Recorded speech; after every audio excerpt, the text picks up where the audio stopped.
and now we're also the main moderator, but also the contributor to this roundtable discussion, Masha Houlina.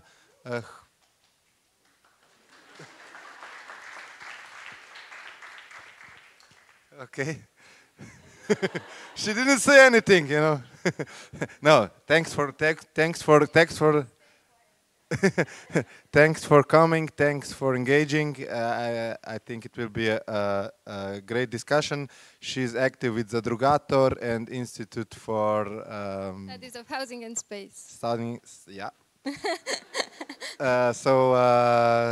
Yeah, probably in a small group of Slovenian experts who deal in a progressive way with the housing problems. Okay, so the floor is yours, and of course, after the initial talk between you two, everyone will get an opportunity to ask questions, give comments, and everything. So, please. Thank you, Boštjan, for this lovely introduction. Boštjan keeps referring to this discussion as a round table, but it's just the two of us, unfortunately. You see, we had other plans. We thought a representative of the ministry responsible for housing was going to be with us today.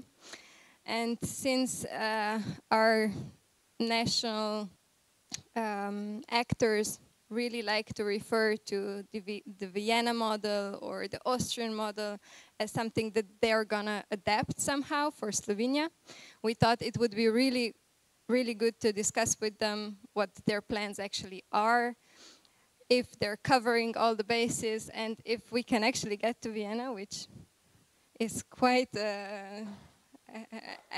ambitious, doesn't cover it. So, but yeah, maybe an almost imaginary task. But yeah, we have to start somewhere, since we had no real public housing policy for years now in Slovenia, or none that would deserve the word of being a proper housing policy. But yes, since we are alone, since the representative from the ministry had to apologize because he fell sick, so we can't blame them too much. Maybe just a bit. We have to somehow carry on with the program. The show must go on. So I thought we should maybe dive a bit deeper first into the Vienna model, since it was already very well presented. But I imagine that all of you and I also have some follow-up questions of how this actually works. And then maybe we can talk a bit about, I can speak a bit about the Slovene situation and what's going on here and how we're trying to tackle the housing crisis, for a lack of a better word. And maybe then we can all together maybe think about a bit how we could help our government a bit with better suggestions for housing policy and think about some nice solutions together with Yuri, who's an expert in this. But yeah, also I think maybe all of us have some examples we can contribute, or you have some very good practices from your own city or state that maybe you could share. And we will pass on all the great suggestions to our ministry. So now, maybe I can take a few questions for the Vienna model first, before I give the microphone to all of you. And I was really wondering, so what is the relation between the Austrian model and the Vienna model? So probably there are some state policies that influence also on how Vienna can be, such a good example. Okay, thank you. I apologize. I'm not super expert, a bit. So I will try to give, I hope, the answers at the best of my knowledge. Actually, most of the laws are national laws, federal laws. But Vienna, given it's a federal state, So it's a Bundesland within a federation, has some autonomy, in particular in modifying some aspects of this law. In particular, for instance, I made already the example in relation to the limited profit housing associations. And the fact that Vienna owns the land and gives this land to the limited housing associations, the limited housing associations not necessarily are obliged to implement the right to buy, which is actually what the federal level wants. Actually, they want to support home ownership, while the Viennese would like to avoid that because they believe in the rental system as a more powerful way of redistributing resources to the population. So the law is the same, but specific conditions of Vienna allow Vienna to adapt this law to the local context. So the home ownership is the national law. One element that is shared actually in Vienna and at the national level is that housing is considered to be a human basic need. That means that both accessibility, affordability and quality should be at the very basis of a social housing and of housing available. But the path to that are very different, and supporting home ownership actually is very different from supporting tenants, because home ownership implies specific forms of capital, implies a specific intergenerational asset transmission, which is not given with a tenants model. And maybe this is a very important distinction that you mentioned, and I imagine most of our countries, or most of the countries, really support home ownership, especially since the 70s on, as also a way of encouraging the privatization and commodification of housing. So yeah, I imagine it's a part of the Red Vienna model that somehow supports this renting. But maybe also, really, it's like you said in your lecture, it's important to follow the money. So the main question for, I think, most countries is actually how to finance, for example, new construction and new quality rental units. That's a good question. Actually, if it's new construction, it's slightly different from maintaining the old stock. So if you want to replicate the Vienna model, it's impossible because you don't have 200,000 flats to buy or available for social purposes. But you might eventually import procedural elements, and the competitive bids based on quality rather than on price are, I think, a good way of going forward, guaranteeing the highest also environmental criteria to be met. So sustainability, what else, and low energy consumption, or even CO2 neutrality or lowest CO2 impact in the environment. And if you are able to make this paradigm change and give the money not to the lowest price, but to the highest quality in the construction, then this might change the landscape of possible options. I saw this as one of the biggest innovations in Vienna, which I didn't see in many other places. Also because it's able to manage 185,000 flats, following up this kind of measure. So it's not a small part. It's 185,000 flats. And 180,000 flats might house up to 400,000 people.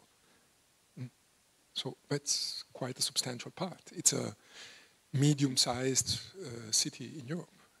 So from that point of view, you might say there is a downside, which is the down payment, and not everybody is able to afford that.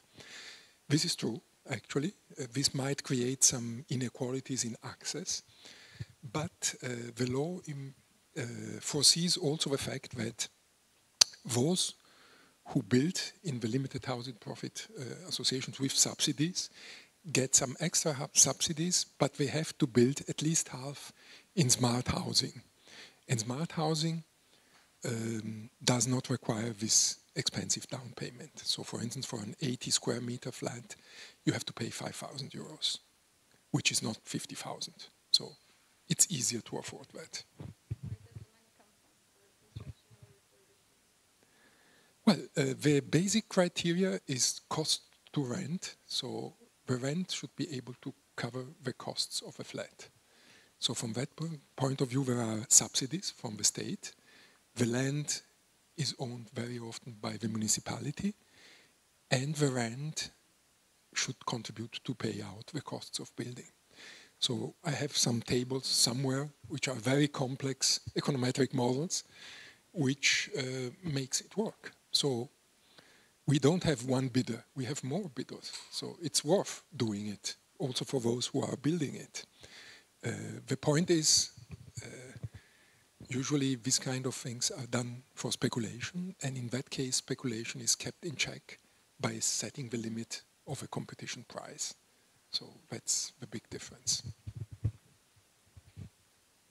Yes, maybe just so to have this, because I think this is a really important number, that the number of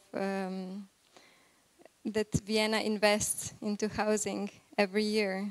So as I understand it, a part of it comes from the national level. So I believe around 200 million.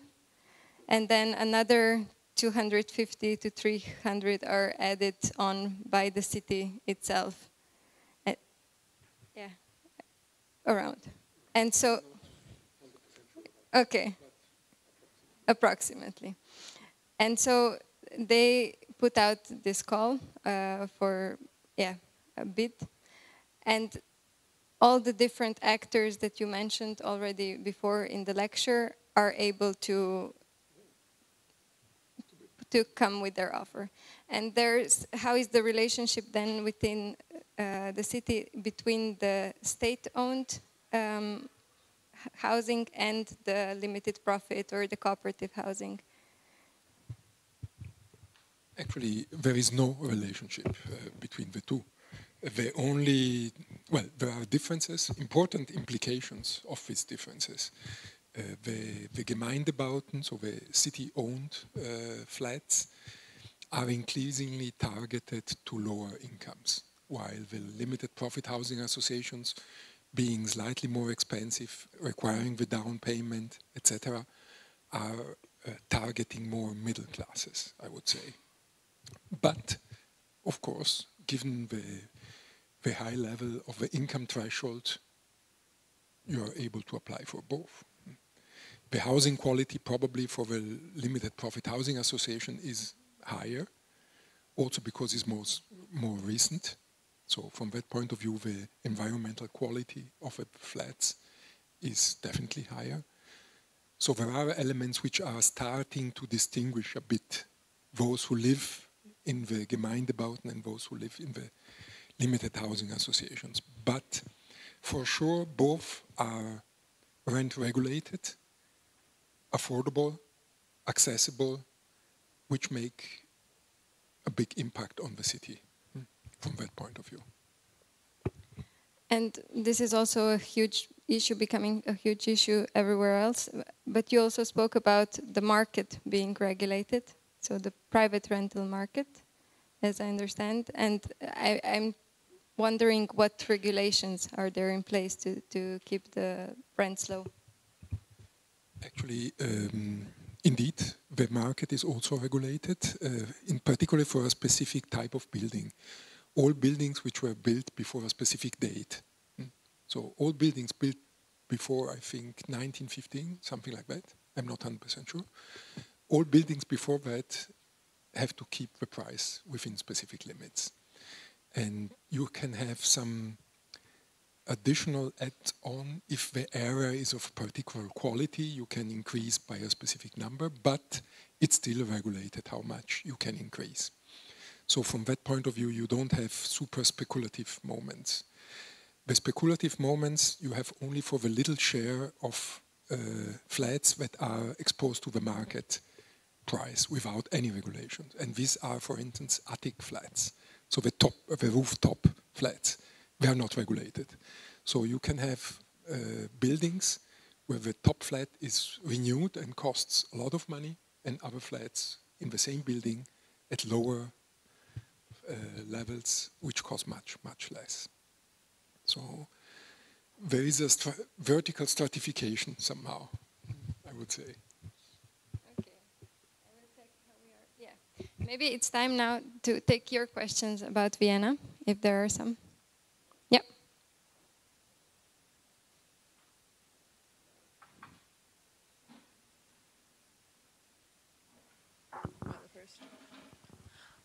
I'm curious how people who are undocumented fit into the equation. Like, where do these people end up living? Is there a way to get into social housing? Is there a type of housing that is accessible if you don't have papers? You apply and you get it.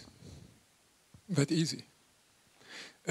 Of course, there are specific criteria. As I mentioned before, you can also choose the neighborhood where you would like to be.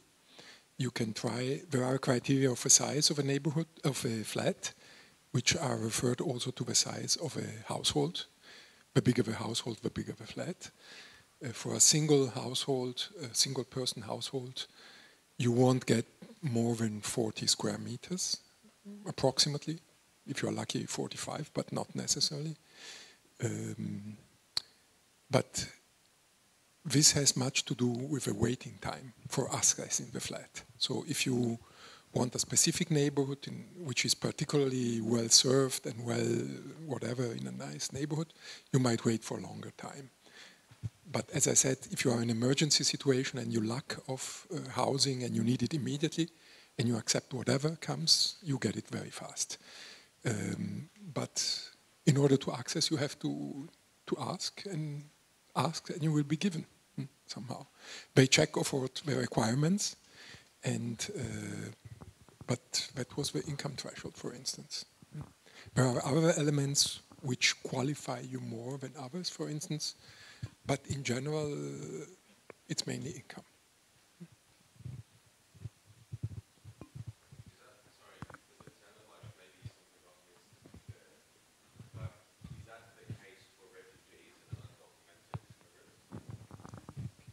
Good question. Actually, it's a bit more complicated. If you have the refugee status, you can. Actually, after 2004, access was available to everybody, to EU citizens, but also non-EU citizens. You have to fulfill a 2 years residency in Vienna in order to be able to access. So I forgot to mention that, which is important. It could be shortened, but it was 5 years before, now it has been reduced to 2 years. For refugees, there are specific forms of housing, but the landscape is a bit more complicated. I'm not 100% sure about how is it regulated. Yeah. But it makes also a difference if you have the refugee status or you are waiting for that. And for some groups, it might take ages to get the status. And so for other groups, it goes just like that. So the Ukrainian-Russian war showed that it's a political issue. So when you get the input from politics and you have to give the status quickly, you get it very fast, which gives you access to a lot of amenities and options and also on housing. And this created some turmoil among people working with refugees, because some Syrians and Afghanis waiting for years to get the status, going through very complex living conditions and wars and etc., are far behind the line of people coming from other countries. So it's a complex issue of social and social-political stratification within a specific group of vulnerable people. My question is, you said that the rate of restoration is slowing down slightly. I wonder if there is already some strategical planning how this aligns with the goal of the city of Vienna to become climate neutral by 2040. If there are already strategic planning, how this can be happening, can be applied, or? That's a good question, and I don't have the answer. They took the decision to be climate neutral before the big energy crisis, so I guess they are still thinking about that. But they are not the only players thinking about climate neutral buildings.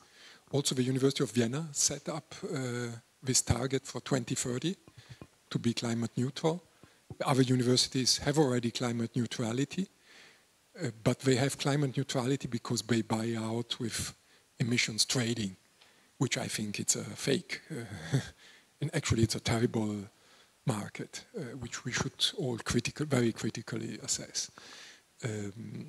But other universities are climate neutral already.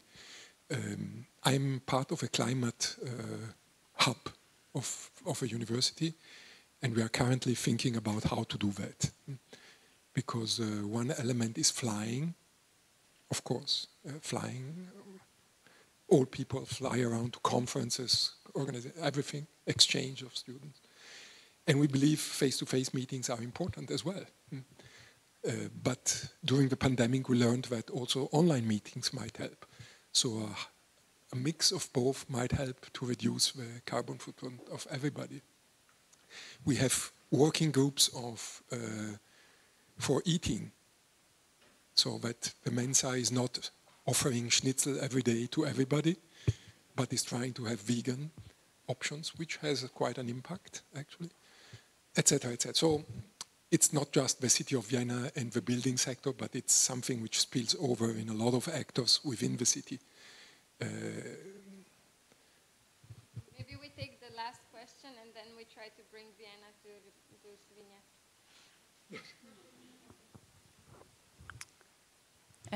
Thank you for the panel discussion, or like the two-person talk.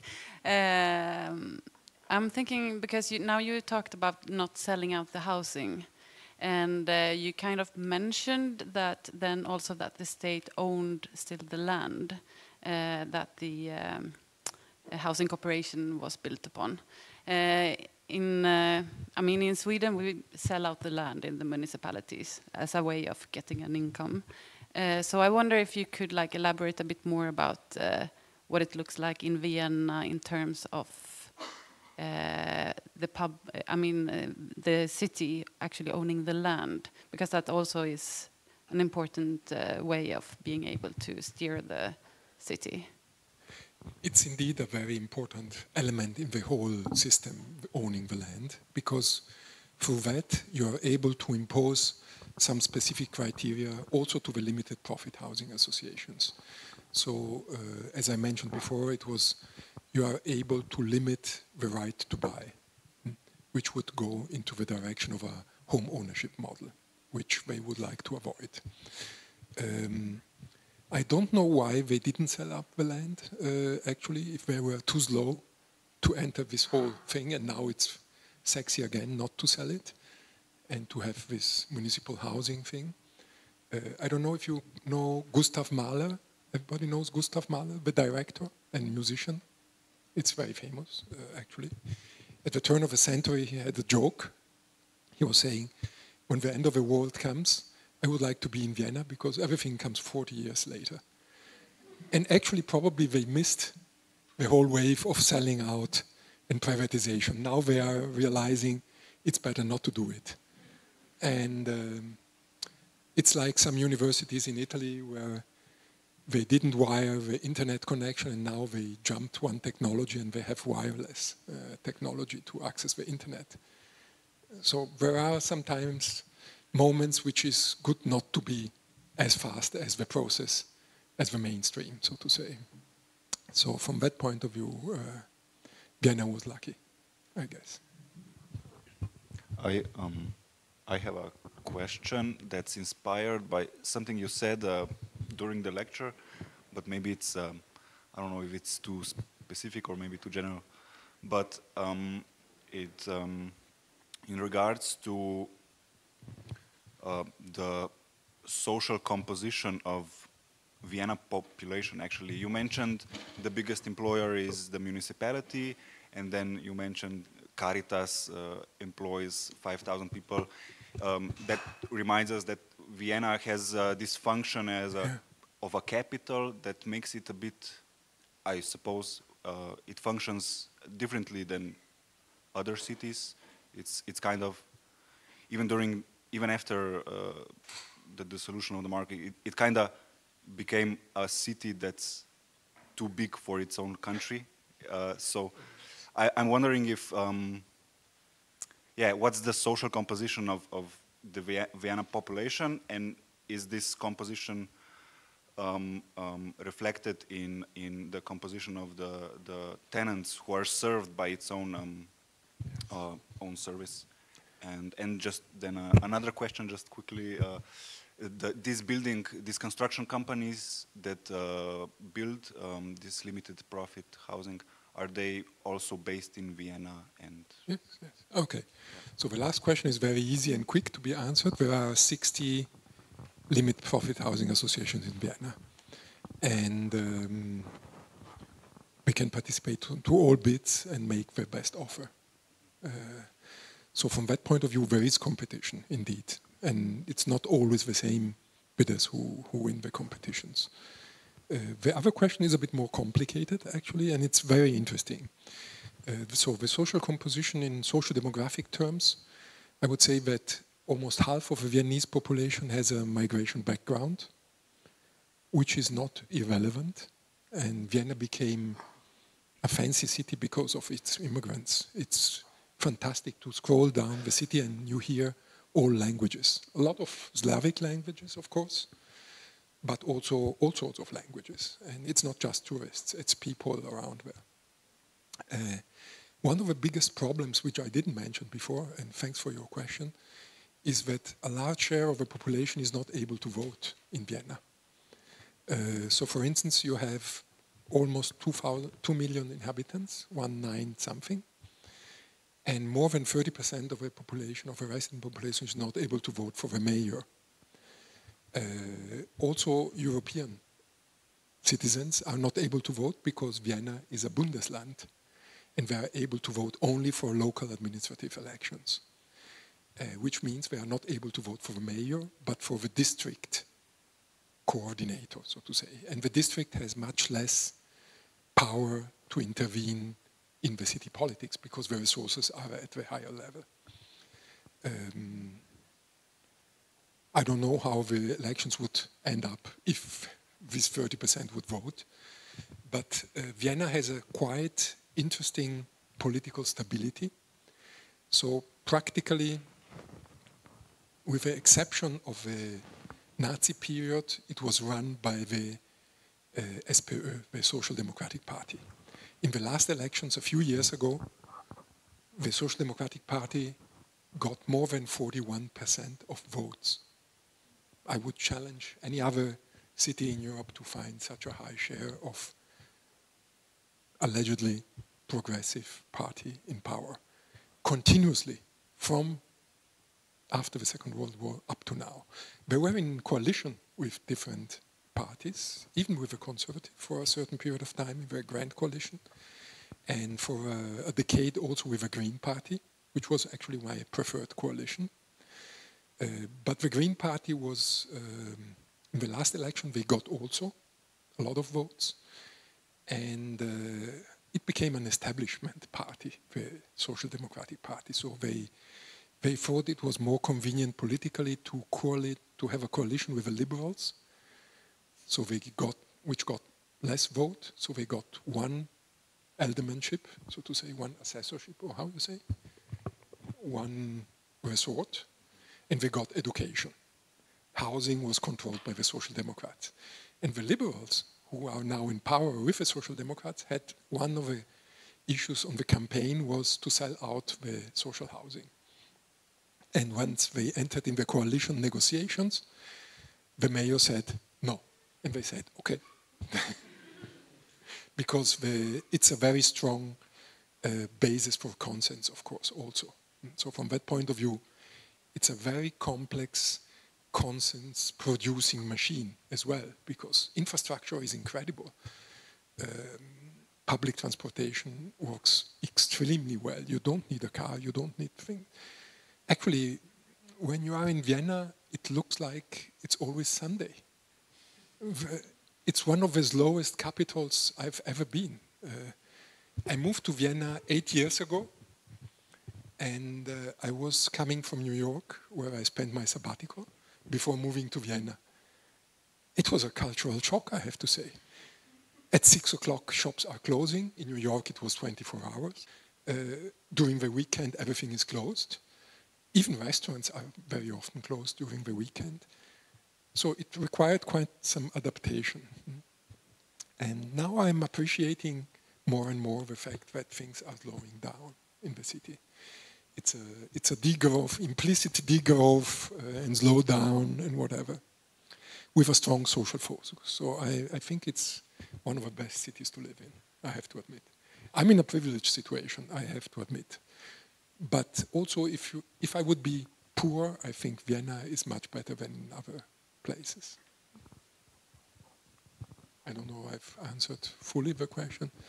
Well, but sorry, the immigrants. Yes, the immigrants are not all equal, as you probably know. But they are represented in the housing as tenants, Yes, or yes, is yes, it? they're Okay. represented, Yeah. absolutely. But the point is that not all immigrants are equal, and there are EU migrants. One of the largest part of the local migrant population is Germans, of course, for many reasons, the language and etc.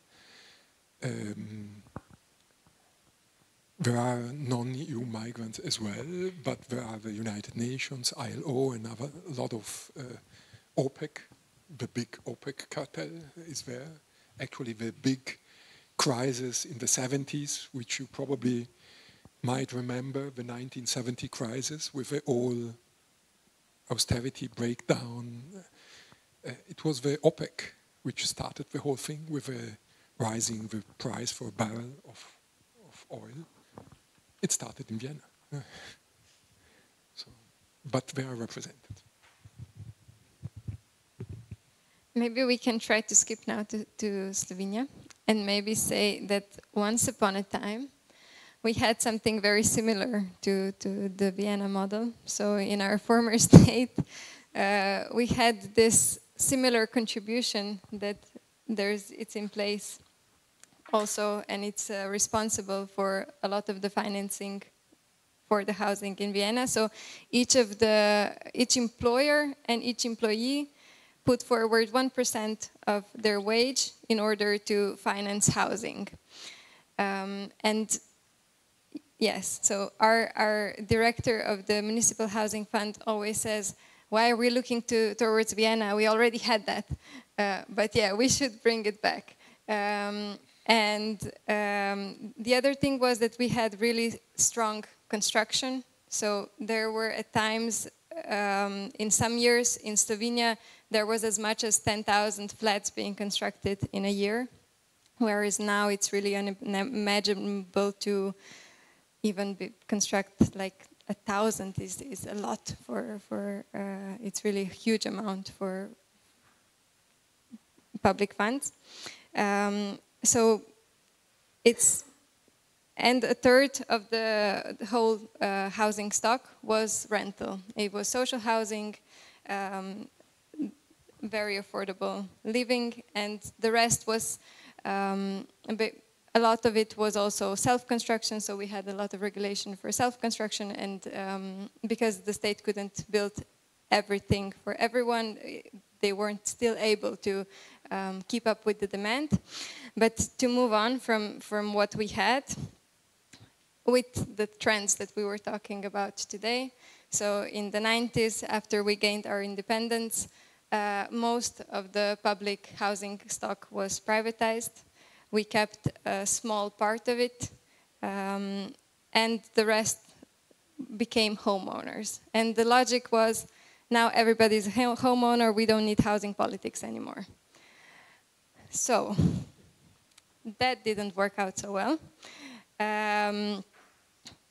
What happened, of course, is that this did solve the situation for some generations, but since the state didn't intervene in the market, since there wasn't enough construction going on, the prices rose. Also, with the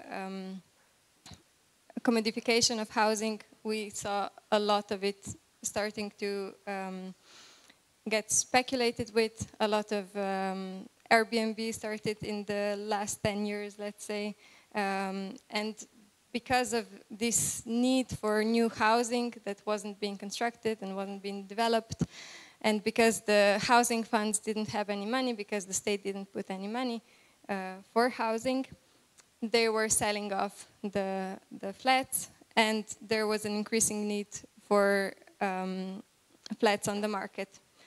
And since we had a very tiny proportion of the flats on the market, and still do, a very small private rental market, the demand is really high, whereas the flats are really few, and ergo we have impossible prices, we have impossible conditions. Most of the contracts are signed for 11 months, and there is basically no security on the rental market. Because also with this situation of very few flats, very many people in need of the flats, it doesn't matter much what the housing law says if you don't have proper oversight and regulation. So the owners of the flats, the landlords, are basically able to demand very improper conditions and really kind of violate your intimacy and privacy a lot. And on the other hand, the prices of home ownership, because of this huge demand, again, became unaffordable for the huge majority. And so now this is the situation. Until maybe a few years ago, the housing question wasn't really a question. And in the last few governments, there was a new wave of, let's say, recognition of the housing problem and of the, on a formal level, willingness to address it. But thus far, we haven't gotten very far. And this government created a whole new ministry, which is called the Ministry for, sorry, I have to formulate it right in English. It's the Ministry for the Solidarity-Based Future. So housing is one of its main fields. And it was said that with this new ministry, the housing is going to become a priority. We're going to construct a lot of flats. We're going to put money to housing. We're going to tax real estate, which is not taxed really. Well, it is, but in a very slight proportion. And so far, I can really say nothing has happened now in the 2 years, apart from a huge, we had some assets that were supposed to, and a lot of land that was supposed to be transferred to the National Housing Fund, but instead went to another entity that is publicly owned, but works for profit. So basically it's there to create more resources or money from the resources the state has and are on this holding. And they're calling this now the Vienna model, because we have a new actor that is supposed to construct with this land, on this land. So a part of this land is going to be sold off to create the pot of money with which they're going to construct. So, I'm wondering, do you think maybe we can compare this to Austria or Vienna? Well, the simple and quick answer is no. I'm sorry. One of the key elements of a Vienna model is the non-profit element, and or the limited profit. And the limited profit means you can have a profit of maximum 3.5%, but this 3.5% has to be reinvested. So, and reinvested what? Into maintenance and the quality of a building. So from that point of view, you're not really able to make profit out of it.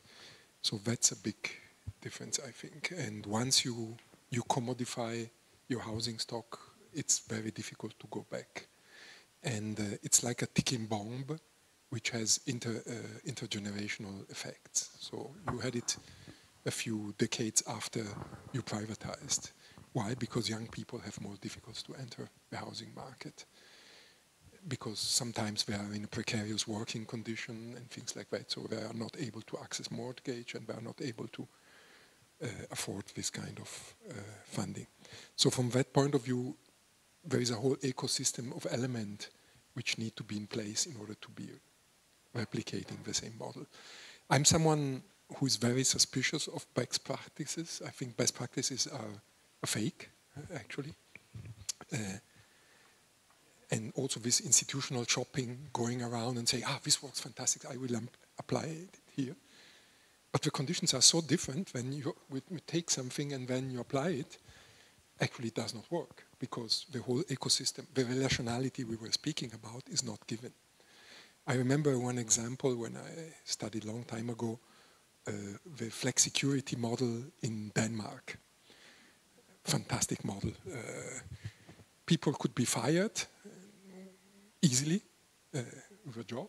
They were getting generous compensation when they were unemployed, and after a very short period of time they were able to re-enter the labor market. And the Italians liked that a lot. Let's copy that in Italy. And actually a colleague of mine called, yes, they copied, but they copied only one part. So it's a flex insecurity model now. So they copied flexibility, but without the security. So no generous unemployment benefit, short-term unemployment, etc., etc. So you need the whole ecosystem of elements, institutions, actors, resources, rights, duties, whatever, but it's more complex.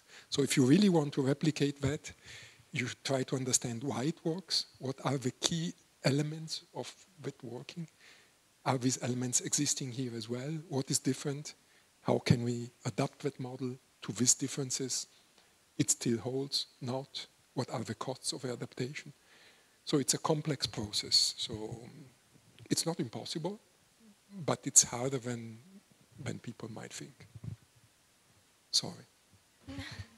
No, but I think that in Slovenia the situation is that because we have been talking about housing for so long, that most of the people or the people who are also in the ministry know the solutions, but there is not the political will to actually do it. And yeah, it's another thing that is the first one to be cut. So actually what I also mentioned yesterday, and I was maybe unfair a bit before, they have been able to secure some funding also for public housing construction for this year, but as far as I understand it, but maybe this is wrong information, but I heard that it's already being cut because of the floods. So it's the first one to get cut, you know, and it shows that that's lack of seriousness to address the housing issue. But yes, I was really, I think it's really the basis that we discussed. So it's really the ownership of the land that gives the state or the city the ability to interfere and intervene and secure housing and also other services that need to be secured by the state or a public actor. And then a fair funding for it. So maybe also to touch upon this, it is a ministry based on a solidaric future or something like that. I was wondering for you what it means actually a housing system that is based on solidarity. Well, we addressed this issue also yesterday with energy poverty as a basic human right. And if you want to have that, the key components are definitely access, affordability, and quality. So if you have only access and affordability and bad quality, it is not so good. So you need really to have, solidarity is to be able to share and to give something which is worth giving, not the worst. So from that point of view, I think it's an important element. And then it should be a zero-sum game. It should not be a positive-sum game, because it's easy to be in a solidarity situation with a positive-sum game. You have more, and then you are able to give. The point is to have 100 and to give part of this 100, redistributing. If you are not redistributing, or you are distributing something which is gross, puts us in environmental hazards, to face environmental hazards. But I would like to go back to an example which I forgot before, but which I think it's very interesting, because we were talking about housing first a lot. And I think because housing first has a very specific design. I don't know if you are all familiar with housing first. I guess you have heard it several times. It's something against the staircase model. It gives housing first to the people who need it. We had a study on social innovation. And in this study of social innovation, we picked up several cases in many countries in Europe. And even in Brazil, where is the Brazilian guy? Yeah, well, even in Brazil. And housing first were some of these cases. And so we studied housing first in Stockholm, in Vienna, in Camden, in London, the UK, in Hungary, in Budapest, etc. And despite the fact, in Italy, and despite the fact that the design of an innovative measure was exactly the same, so going away from the staircase model, actually the implementation was completely different. The actors who were involved were different. The funding mechanisms were different. The people who were accessing the housing first were different. And the most extreme cases were Italy and Sweden. And in Sweden, everything was funded by the municipality, the state, and the non-for-profit actors were a minimal part, actually. In Italy, it was a bank foundation funding it, banking foundation. It was a social association, Piazza Grande, which is dealing with homeless people, which was kicking off this strong networking activity. So it's complex. Even if we have the most wonderful ideas, the way in which these most wonderful ideas are implemented in different contexts require a thoughtful thinking about how to do that. Otherwise, you might end up in addressing very different targets.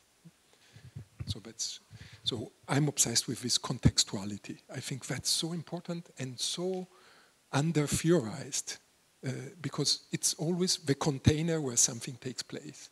But actually it is not. It's contributing actively to shape what we are doing, how we are doing it, and the consequences of what we are doing.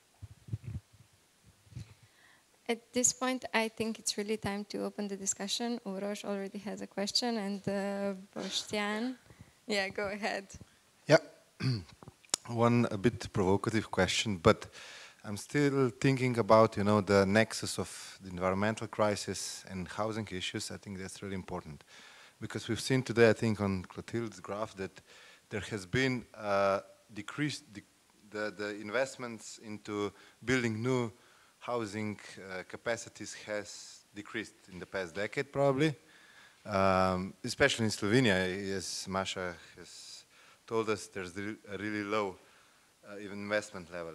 On the other hand, we know that there is, that every construction contributes to CO2 emissions, that it takes up space, regardless how sustainable it is, you know. It needs heating, it needs electricity. So, of course, the levels can be lower. We have seen on your graph, I think, that there are a lot of country differences, but still, there is no like zero emission housing. So I have, as I said, a provocative question. I completely agree with you that you need a non-profit, publicly owned housing capacities, so you can remove them, so you can build some kind of a model. It depends on local, context, which suits best. Is it cooperatives, or is it a mixture, or is it whatever? But okay, now, as I said, we have limitations on how to build new capacities. At least we have to take them into consideration. But we need them to solve, or at least to better the housing conditions. So I would suggest that maybe the attempt of the Berlin model would be something to think about, Why not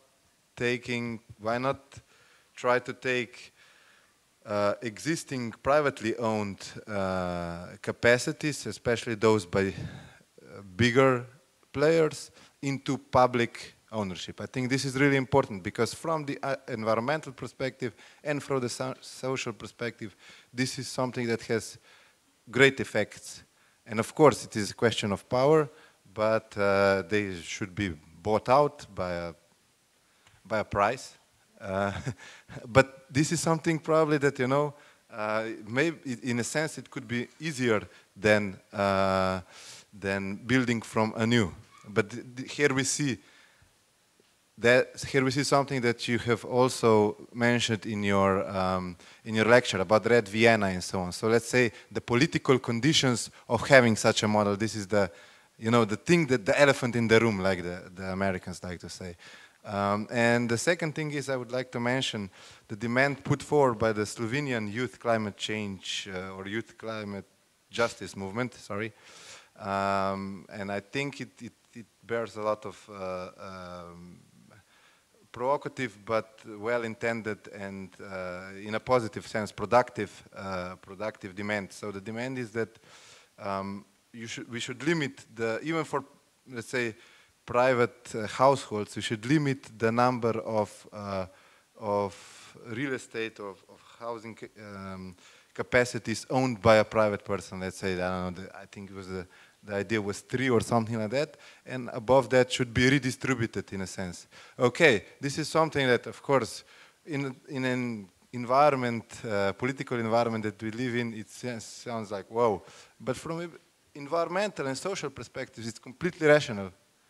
So this is something I think that we have to think about, and of course I would like a comment from both of you, or just something, a provocative thought for everyone to think about if you think it's not worth commenting on. I can start. I'm completely pro all of this, of course, but I would just mention that in Slovenia we still have the issue that the housing stock is rather old, and it's still in need to refurbish a lot of it. So we would still need a lot of, funding, or it could be from maybe, I don't know, if we don't have the tax on real estate for this, then we have maybe another self-contribution based thing that we can implement. But yes, it's also, I think, for the climate changes in the future, we're going to have to think about also, now we have been shown very clearly the pattern of where we live and how we live. So we also can't count on the whole housing stock, because I think it's okay to say some houses are not appropriate for the future. And so there will still need to be construction, but I completely agree we should think about that and push for that. And I'm really happy that in Berlin it actually got as far as it got, even if it won't happen. But the referendum was a really important step for the world, actually, to start thinking about this. So, of course, even if we don't pay them. You can also nationalize banks for accessing resources for that. But I'm not sure you are in favor of an enlightened dictatorship that sets the environmental criteria and defines the goals and how to go about that. But given we are living in a democracy, let's vote all for that and find the solution. That's the point. The problem is that it's not that easy. And it's not like we are here in a bubble. We share probably, most of us share specific kind of values, otherwise we would not be here. It would be good to have here also the others, the ones who are not thinking like us, which are the majority most probably. And it reminds me a bit, so the Berlin referendum was a fantastic moment, but it turned out that it's not going to be implemented, the outcome. And it reminds me also what occurred in Barcelona with Podemos going to power. In the last elections, they lost. They had grandiose plans, wonderful plans actually, but they didn't know the machine very well.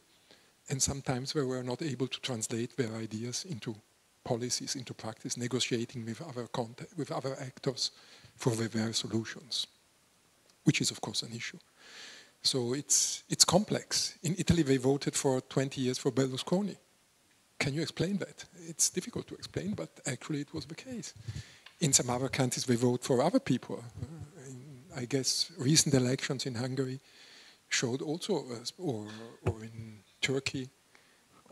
So we should try to convince people, yes, we can, and we go door to door, like he did to win the election as the first black Afro-American president.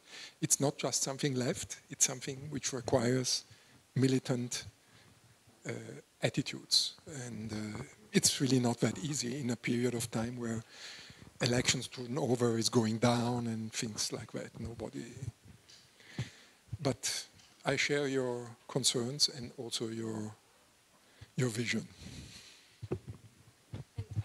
Maybe just to add, it shouldn't be that then they become homeowners. You know, we should create a commons, because in a homeownership society, you know, you can never have a revolution. It is said homeownership is linked to conservatism. I have, Boštjan beat me. I think I have a similar question. I'm not sure, so I'm just gonna ask it anyway. It's also connected to, you mentioned the Berlin referendum. It's kind of, first I have to say, it's kind of frustrating. I guess the topic is how to export the Vienna model, and you keep telling us it's complicated, there's a lot of context, and that's, of course, is true, but also, as you said in your lecture, the Red Vienna has a starting date. You know, it was a conscious act, and then another specific is that they just didn't sell off the fund. So my question then is about the political consciousness of the today's SPO. I know it's not the same SPO of Neurath and Adler, but in regards maybe to the Berlin referendum, was there any reaction from the, I don't know, the Vienna? Yeah, did the Viennese political tradition, did they have any reaction to the Berlin referendum in regards to, yes, actually, it's kind of stupid to do it now because you're paying twice for the things you already built, but that's something we didn't do and it works. Did they give any credibility, or is there any political work being done about exporting the Vienna model, even in this contemporary social democratic sense? About the reaction to Berlin, I don't know, actually. I have to admit, I haven't heard much. Probably there was solidarity with the results, but awareness of the almost impossible task to implement that result from a financial point of view. About the export of the model, it's difficult to export it as it is. That's impossible, of course. But I think some elements could be taken. And in particular, if you are in a situation where there is a housing shortage, you could try to develop a framework law which imposes specific criteria also on the share of, I don't know, if you build 100, a share of this 100 has to be affordable. That should be possible. I think they do it. If you get public money to support your building activity, you should be able to offer 30%, 50% for affordable prices. So there are ways of framing at least the strategies of the actors which go in this direction. But of course, it's not just a single measure. It has to be seen in context, how it works with a taxation system, how much of this taxation system is able to favor a specific attitude or a specific behavior, etc. So it requires complex econometric modeling activity. So it's when someone sat down and tried to explain me the funding of the Vienna model, it was really complicated, and I'm not sure I fully grasped all of this implication, because it's based on a cost coverage rent system and the reinvestment of a 1% share for maintenance costing, etc., etc. Now the rise of energy costs disrupted a bit, and it slowed down, as we mentioned before, the retrofitting activities, and also probably the achievement of a cost neutrality were jeopardized by this situation. But at least there are attempts to go in that direction. And if there is the willingness of this new ministry for the future solidarity and not the current solidarity, actually they should try to build in this kind of mechanisms for something which is going to be built. So why not? Try it and see if it works. We're a bit over time, but can we have another question?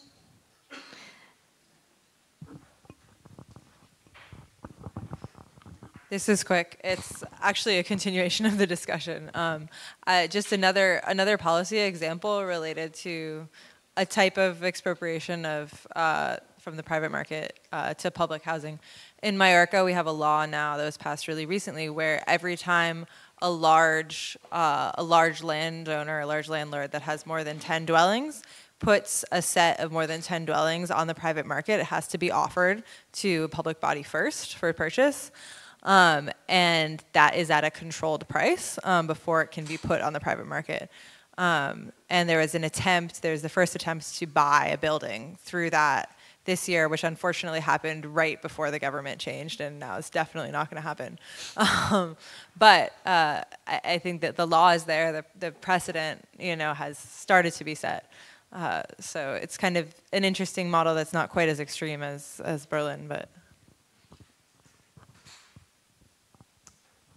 Maybe if there's another question, then maybe we can respond together, but otherwise, no. I thought there was something on my answer. Okay. I can answer very quickly. Actually, if you want to exploit, which I think if for the public good you want to exploit, there is a need of strong public support. Otherwise, you create the big mess in a democracy, and you will lose definitely the next election. So if you have public support, go for it. If you don't have it, don't go for it. Yes. But why not? Try it. Okay, we could discuss a lot further, I feel. But it's time to stop and to go for the tour. So thank you. I hope it wasn't too much of a disappointment with the ministry not being here. And let's hope we get them next year.